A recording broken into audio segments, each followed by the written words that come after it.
Hello everyone, welcome to William and the Magic Box. Today on our show, we are going to have Luke. Luke is from England in the UK. So let's see what Luke has to say. Enjoy the interview. So hello Luke, how are you? I'm good, thanks. How are you? Very well. Thanks so much for taking the time this evening for the interview. Thank you. No worries. It's a really lovely idea for a show. How did if I can just how did you come across me? Oh, it's just your profile show all my feeds, and I literally invite random people like the same way as invite you when I saw the profile. Yeah. Well, thank you. It's a lovely to see such a joyful thing in the world, you know? Amazing. So tell me, how was your day today? It's been okay. A lot of admin, to be honest. It's just been meetings and paperwork, but that's I quite enjoy that, to be honest. I'd be in the wrong business if I didn't. And where are you from, Luke? I am from Telford, Shropshire in England. Yeah. So tell me something interesting about your hometown, something that stands out compared with other place in the UK. I think it's a really kind of quaint area. Especially there's a lot of kind of small villages like Ironbridge is one of the kind of big ones, which is it has the charisma of a seaside town despite being kind of landlocked. But yeah, there's a lovely kind of sense of community and local pride I find in the area. I see. And let's start the interview talking about your career. I know you're a film producer, yeah? So Yeah. tell me how everything started. Oh well. So I got into making short films and stuff when I was about 10.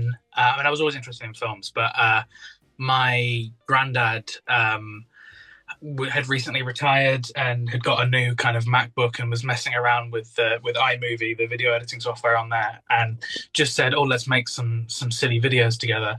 And that just kind of sparked a passion in me. So then I started making stuff myself. Then my first kind of short that I wrote myself, I made when I was about 14. I Oh, did everything on that film basically, and then I still don't know who did it or how or why, but it got nominated for an award called the Young Artist Awards in Hollywood, and I was nominated for Best Producer. I didn't oh win my God. or anything like that, but I remember thinking I don't know what bit of what I did was producing, but apparently I was good at it. And so yeah, since then I just kind of kept making stuff, and each thing kind of a slightly bigger scale to the last thing, and ended up kind of specializing mostly in the producing sphere. I dabble in a few other things, but producing's yeah my main forte. Wow, that's amazing. I love the inspiration for you to be able to start something so young. My goodness, crazy. Yeah. Wow. Look, at the beginning of the interview, I always ask my guests on the show to bring something that means a lot to them. So that could be a gift, a picture, an object, anything you could share with us. Yeah, so I did a lot of thinking. There were a lot of different things it could be. It's a great question.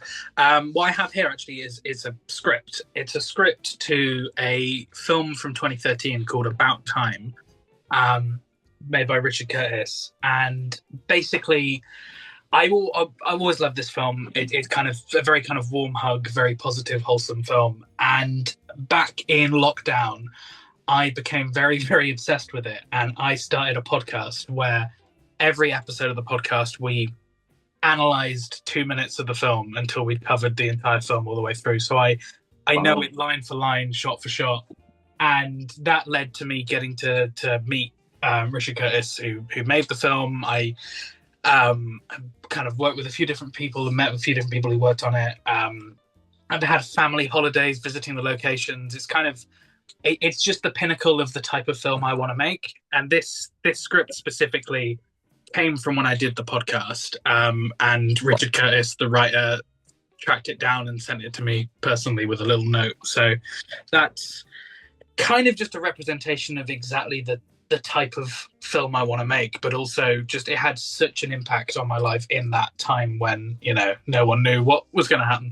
And Love so it. yeah, that with me.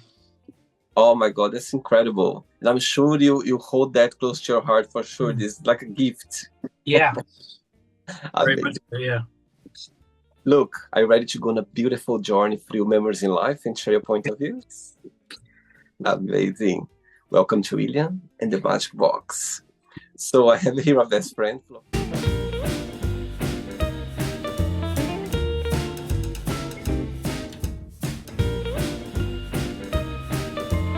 From questions. So what I'm going to do, I'm just going to play a song just for us to relax before the first question, okay? Okay. Let's do it.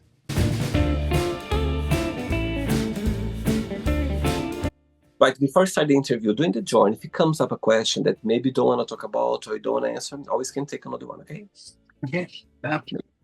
First question is, what's the best advice have you ever given to someone? Oh, the advice that I give to a lot of people, and this is mostly career specific, but I think it translates to a lot of things, is if you don't ask, you don't get. I think sometimes we can be really afraid of asking a question, and so often that kind of opened doors, and that was a big thing in terms of growing up in an area like Telford when there isn't a film industry established here. And I was making my first few films, I would contact the agents of some of my favorite actors and be like, I have no money, but will they do it, please? And of course, most of the time they say no, but sometimes they said yes. And that kind of opened doors. And that's kind of been my ethos for a lot of things. So my film production company is called Ask, Seek, Knock. That's out of a Bible passage, which was ask and you will receive, seek and you will find, knock and the door will be open to you. Wow. And I just kind of believe in the importance of asking, both in terms of creatively, but also I'm a big advocate for accessibility within the film industry and for asking the right questions to make sure that people are comfortable as well. So it's become my kind of motto in all walks of life, really. Oh my God, I love that, Luke. I'll tell you something. I'm gonna share with you a personal event. So back in Brazil, I'm originally from Brazil. I was like 14, 15-year-old. And, I was going to high school and I wanted to study in a private school, but my parents, they could literally afford for me to be in a private school. So what I did, I literally went to this private school. I knocked the door and I said, look, can I talk to the headmaster or someone responsible for the school? And said, yeah, of course. So I went to the school and I said, look, I'm going to be honest. I'd love to study here, but my parents, they cannot afford the fees and everything, the books. And I'd love to study here for my last 3 years in high school. And they said, oh my God, I think they're so impressed with my attitude that they gave me the scholarship. Oh, amazing. I couldn't believe I gave a scholarship for 3 years. And actually, my mom was paying like a very small fee for the books because they need to buy the books. So it was a very little fee. And the last year, after 3 years, my parents, they couldn't afford anymore. It was a very small amount of a fee they could need to pay for the book, but it was a lot of money, but they couldn't afford. So my mom went to the school saying that, I need to leave the school. And the headmaster said, no, he's going to stay with us. We want him to finish here until the last year. So they gave me a part-time job in the school. So in the morning I was studying, in the afternoon I was helping in the... I love it. So yeah, and I get to your point. Sometimes you need to knock the door, you need to ask, you need to, put yourself up there. I think sometimes you can miss opportunities in life if you don't, as you said, you don't knock the door, you don't say anything, you don't ask for it. You know what I mean? Yeah, absolutely. I'm glad to know that we're aligned on that. Yeah, 100%. And it's just one of the facts. I could tell you so many others, but this one was the first one that came to my mind right now. Amazing. Next question, let's do it.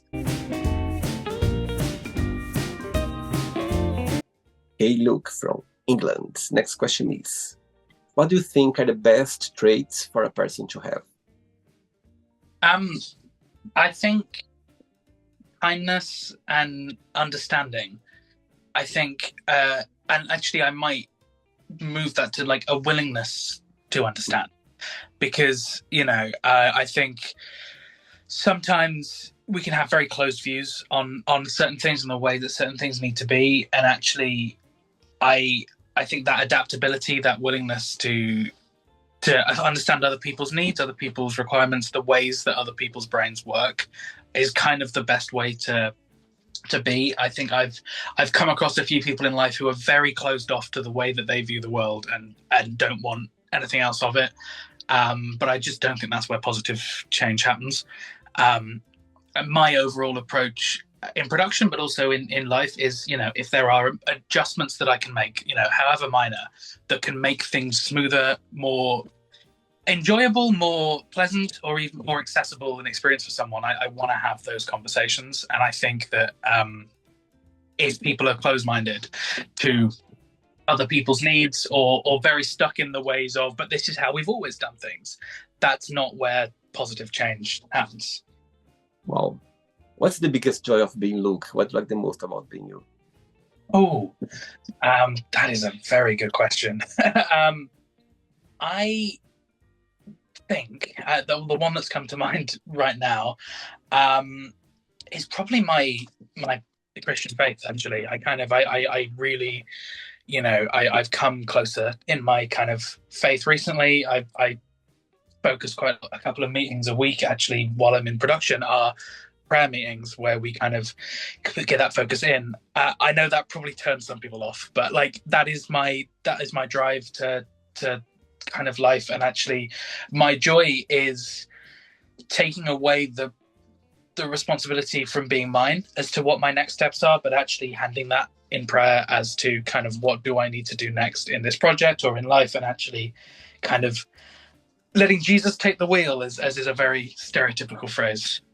And what's the meaning of life for you when you think about it? I think it's kindness. I think it's understanding to people. I think it's sharing love. Okay. I think it's sharing love, kindness and understanding with people, and that kind of human connection. Which is interesting because I, for a long time, saw myself as a very independent person and I'm quite comfortable in my own company and can be for a while. But I think overall there is that kind of desire for human connection, and that doesn't have to be meeting up with people socially in person or going around to the pub with people or anything like that. It can even just be the mate that you send voice notes to, or the people that you're kind of emailing with. And I think it's just something about that human connection that I think is just, if life has meaning, I think it's how we relate with one another. Wow. Tell me the kindest situation that you have witnessed in your life. Maybe it could be towards you or towards somebody else. Oh, I would look to my parents, actually. They, both of them run a community centre a couple of nights a week that kind of is focused upon helping those that are in poverty or battling addiction or out of prison and stuff like that. And they've been doing that for just over a decade now. Wow. And despite the fact that they work full time, and this is an unpaid thing that they started and run on the side, if you asked them what they do for work, that's who they see themselves as, and that's what, aside from family, that is what drives their life. And I think that real kindness, that real kind of putting other people first, it's definitely where I got it from. Was growing up with that, and actually growing up around people who are often on the outskirts of society.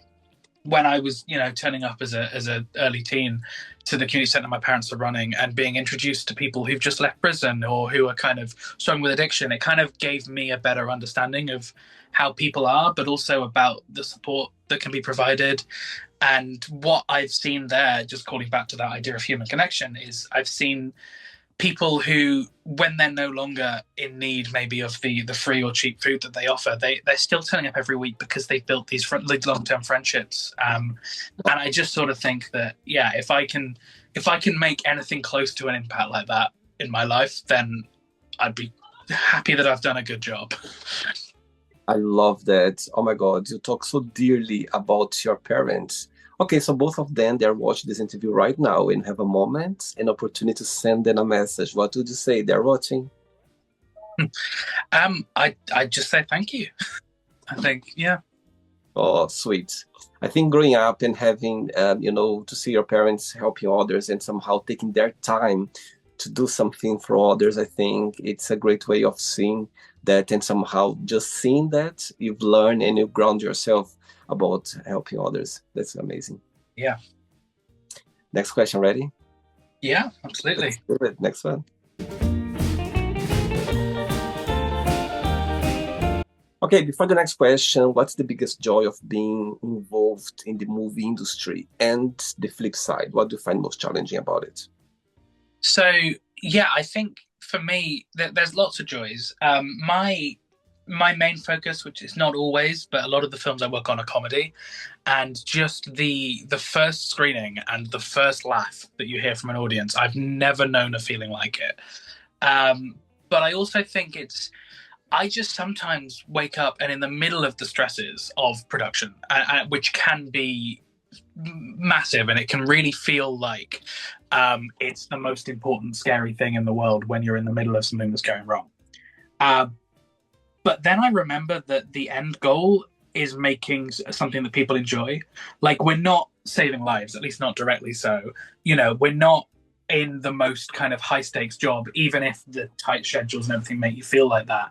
But actually, when I have those moments of realization of going, I get to make movies for a living. That's what I kind of love. But yeah, the reverse side is it can be very, very stressful. Mhm. And especially in producing, we are kind of to blame for everything that goes wrong. When stuff goes right, they like to credit the director, they like to credit the team, and absolutely so, they're wonderful people. But if something goes wrong, the easiest person to blame is the producer and his production.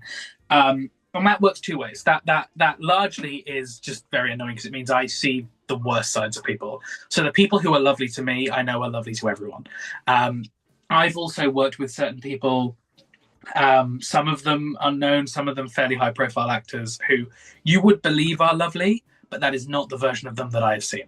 But I think but it can sometimes be a benefit as well, in that sometimes it's very easy to be a scapegoat for someone. So I think it's something that happened recently, but I'm helping a friend of mine with a short at the moment, and she's less sure of whether her friend that she originally wanted to be in it is the right actor to be in it, but she feels awkward about asking her friend to audition because they're good friends. And I was like, oh, well, just blame me. Just say, Luke's come on board this project and he wants to see if you're good enough. So sometimes I can be a helpful scapegoat, but normally the downside is that producers are to blame and that so much of our work is unknown. People do not realize how much goes into producing.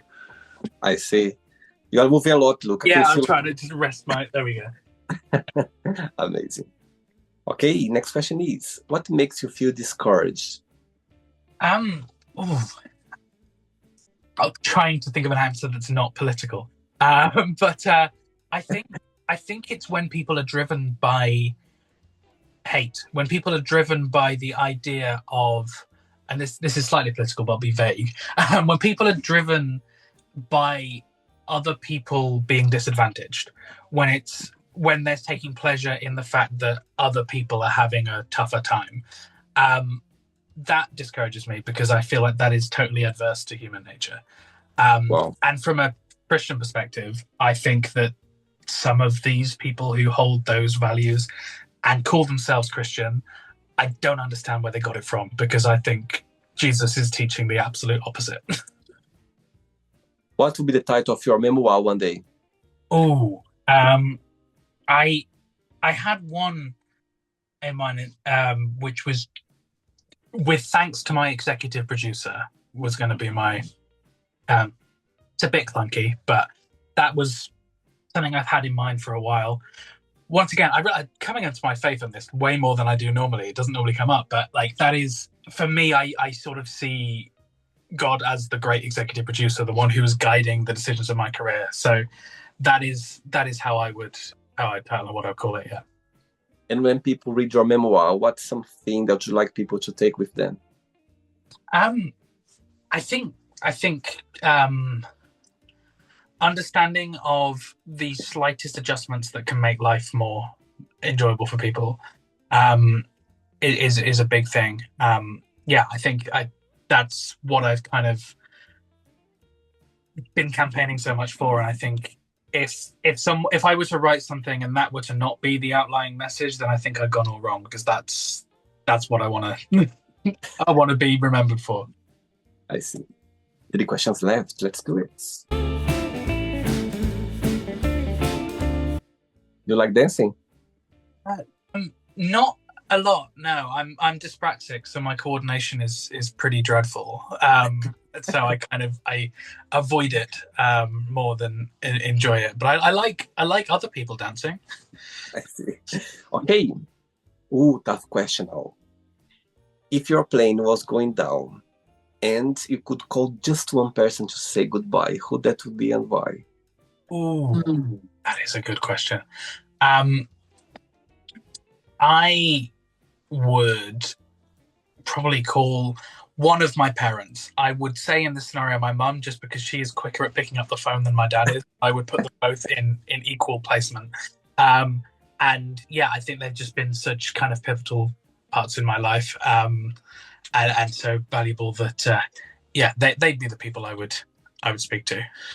Ooh, that's very tough. Yeah. Aging for you is something that bothers you, or you just see as a matter of life? I think as a matter of life, I think it's interesting because I got into, as I said, filmmaking at a very young age, and for a while my branding, if I can call it that, was that I was the young filmmaker. I was making stuff at 15, 16. Now I am the age that I am, which is I'm 22, but I've been, making stuff. So young still, Yeah. my God, so young. But I think my issue is I've been making stuff for like 8 years, and I know, I would like to say know a decent amount about the industry, but because I'm 22, there are certain assumptions that I don't know what I'm doing, or things like that. And so I think that's the one way in which I would look forward to aging, because I think I would then be treated more as the producer with 8 years plus of experience than the 22-year-old, where the assumption might be that I've just come out of uni and don't, and all the rest. But it's but equally, my beard masks my age a little bit, and I just don't bring it up. I think it's not just about your beard. I think it's about your mindset, as well, the way you talk, the way you express yourself. You come across a mature person. It's so interesting. I could never tell you were 22. My God, the way you talk, the way your answers, the way you approach, life and things overall. It's great. My God, it's amazing to see that. Wow, I could never tell. Wow, amazing. I'm sure your parents, they're doing a good work. That's why they do good work. Yeah. Amazing. 2 questions left. Let's do it.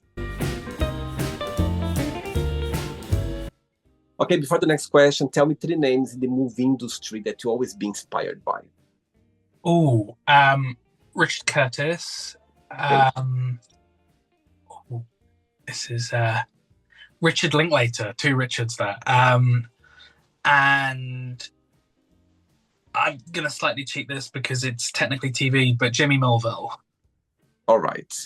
So now the question is going to be a bit tougher now. One day, you're going to wake up in the morning having 3 missed calls on your phone from the 3 names just mentioned right now.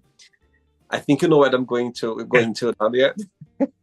Which one you're going to call back straight away? Which one you're going to send a message? I'll call you back later. And the 3rd one, you don't call back, you don't send a message, just ignore them for now. I know it's a mean question. Ooh. Well,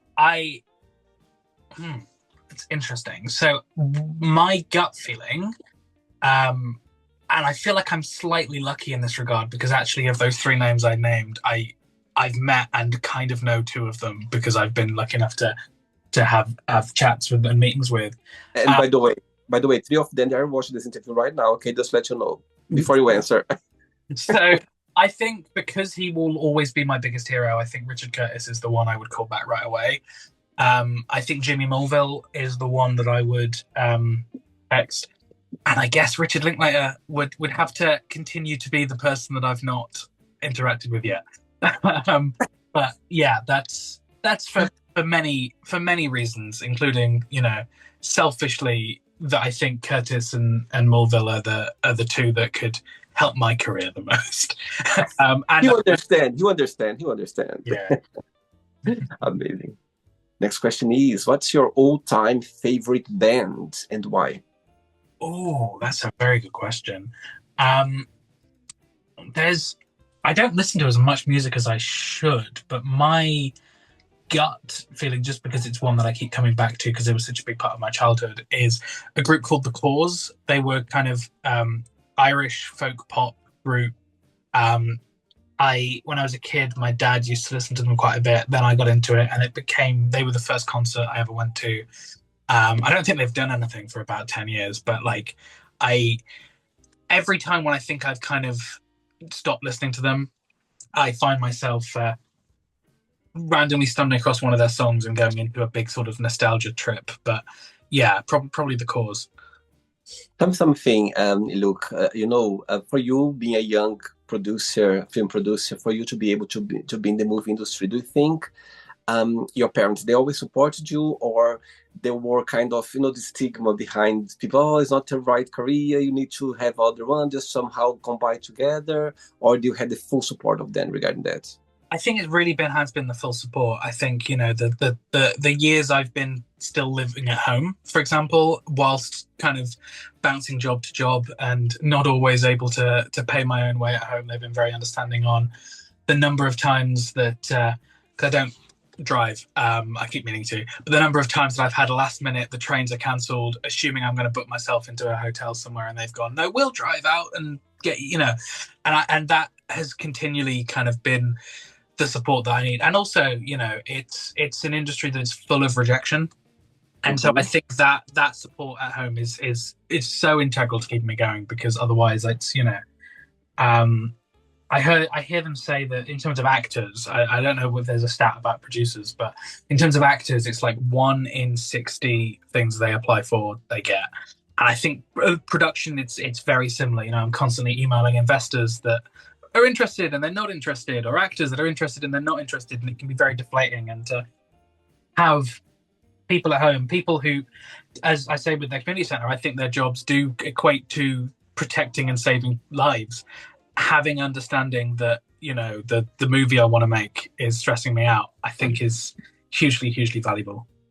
Amazing. Last question. Ready? Okay. Do it. Let's swim.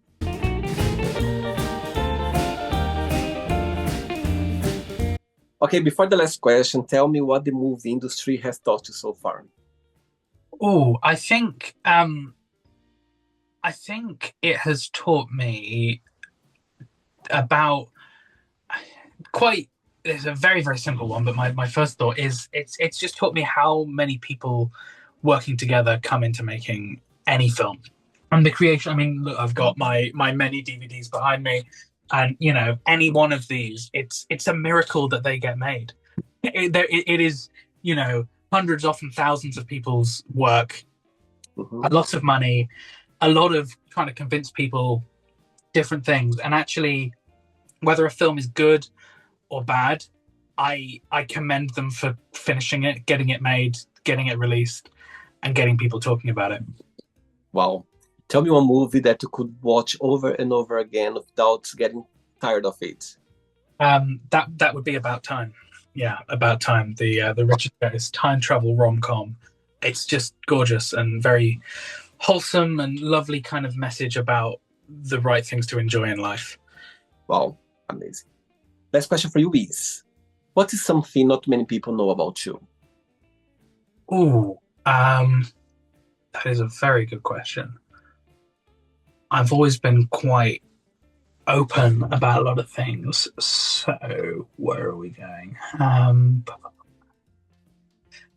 Okay, I would say that I imagine a lot of people don't know that my first job was volunteering in a charity shop. And that's the first thing that came to mind. But yeah, I worked for about a year, a couple of days a week, helping out in a charity shop. Wow, amazing. Okay, so then yet, let's play now the word association game. Okay, I'm going to say some words, just tell me one word that comes to your mind. Quick thinking. Okay. Let's start with money. Investor. Family. Friends. Fear. Safety. Life.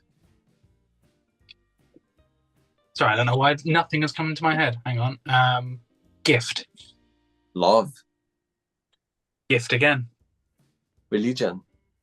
Faith. Sex. Marriage. Politics. Comfort is. I don't know why I said comfort, but there we go. Comfort is the word that came in. Yeah. Okay, was right, not right or wrong. Friendship. Joy. Desire. Pleasure. Regret.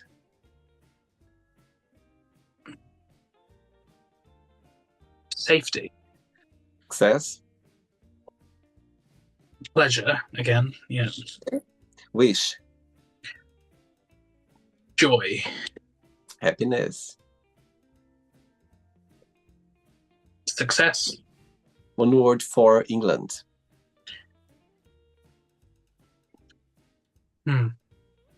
Sorry. Beautiful. Wow. Very beautiful for sure. And the last one now, film producer, one word. Fun. Amazing. Let's pretend now I'm going to meet your best friend for a coffee and I'm going to ask your best friends. Define Luke in one positive and one negative word only. What they would say about you. Oh, I would say committed and annoying. Amazing. Let's play now Luke in the Matchbox and you can ask me a question. Okay, but before you ask me the question, I'm sure through your career, you're so young, but you already have some, some jobs out there. Tell me a moment or a situation so far that when you look back, it's still gonna hold close to your heart. Could be anything through your career so far. The moment I kind of look back to a lot is I made a short film in 2021 called Reduced to Clear. It was just a little project that we kind of put together over lockdown, and for a lot of people it was their first kind of job after lockdown. And I just felt like the whole kind of local community came together and supported it. There was shops that donated catering. There was my local hairdresser closed her salon to run hair and makeup for people. My parents were kind of helping out, picking people up from the station and stuff like that. And it kind of felt like the town was ours. I love it. I love it. And a lot of those people I know a lot of people met for the first time on that shoot and have worked together since. So I see that as a sort of a point that I think a lot of people's kind of careers have sprung off from. And I feel very, very privileged to have had that opportunity. I love this story. Look, it's so amazing to see the community working together for the dream, for something that you put it out and you want to explore it. I love about the hairdresser doing the makeup for people, your parents picking up people from the station. I think it's lovely. I think, as you mentioned before, for you to get to the main goal, to the main part, there is a lot of people behind the scene. I love when I go to the cinema and I watch the movies and I saw all those names, in the end, the credits. Because when you see, my God, so many people, but exactly, that's how it works. Mm-hmm. And again, you never get anywhere alone. And when you have people around you, support you somehow, trust me, things just go the right direction. I think it's amazing to know that. I'm so glad you shared this story. It's amazing. I love it. Very fascinated about it. Okay, you can ask me a question now. Yeah, so what I would like to know is, what was your childhood favorite film? Great question. I love your question. Oh my God. Wow, you put me in the spot right now. I love movies. Look, I go to the cinemas every weekend. It's my therapy of the week. You know what? I'm going to go for, actually, I'm going to share two. I'm going to share one that, for me, always bring for me, until now, there is still as an adult, I still watch it, because it brings me to my childhood memories. Not just that, it's about the season, which is Home Alone. I think, when it gets to the Christmas period, I already think about the movie because it's a piece of art that's going to be there forever. I love it. Not some movies, they never die. Those movies, it's so incredible. Still now, every Christmas, there's always Home Alone. Every channel or, on TV, people talking about it. And it's amazing how they do something and it stays until now. It's amazing. And the other one, I'm going to share the first movie I watched at the cinema. So growing up back in Brazil, in a small town, you didn't have cinema. So for the first time I went to the cinema, I think I was 16 or something like that, in the capital of my state. And it was Miss Congeniality. I watched the first time. It was so funny because I didn't know much about the movie. I was French. She was like, "Oh, let's watch this movie." I was like, "Okay, let's watch it." I was so excited about going to the cinema for the first time. And this movie was showing at the time you wanted to see. And it just remarked my first time in the cinema. I just loved watching that Miss Congeniality. And so yeah, I would go for Home Alone for the first one, my childhood for sure. Amazing. Did you enjoy the interview? Yeah, it was lovely. Thanks so much for having me. Thanks again, Luke. Thanks for taking the time. Thanks for bringing your passion about movies. It's so nice to see someone so young with this, love and passion about movies and creating and putting all together. So I think that, there's a long way for you to go, and I love that. So keep going. I think you're talented to explore more than ever. All right. Before you go, if you can share a positive message, a positive quote, or anything that you live by. Yeah, I think just, every decision you make in life, think, is this helping or hindering the other people around me? And if it's hindering, maybe just think about it again and evaluate. Great. Thank you so much. Thanks again. Regards to your parents, your friends, and family, and you keep in touch. It was a pleasure having you on the show. Okay, have a good night. Bye. Take care. Bye. So, did you like the show? Don't forget to give a like, share it, and also don't forget to subscribe to the channel. And if you'd like to be part of the show as well, first subscribe to our channel, and after that just go to our website www.williamandthemagicbox.com and send us a request saying why do you like to be part of the show, and I see you there. Bye bye, see you next time.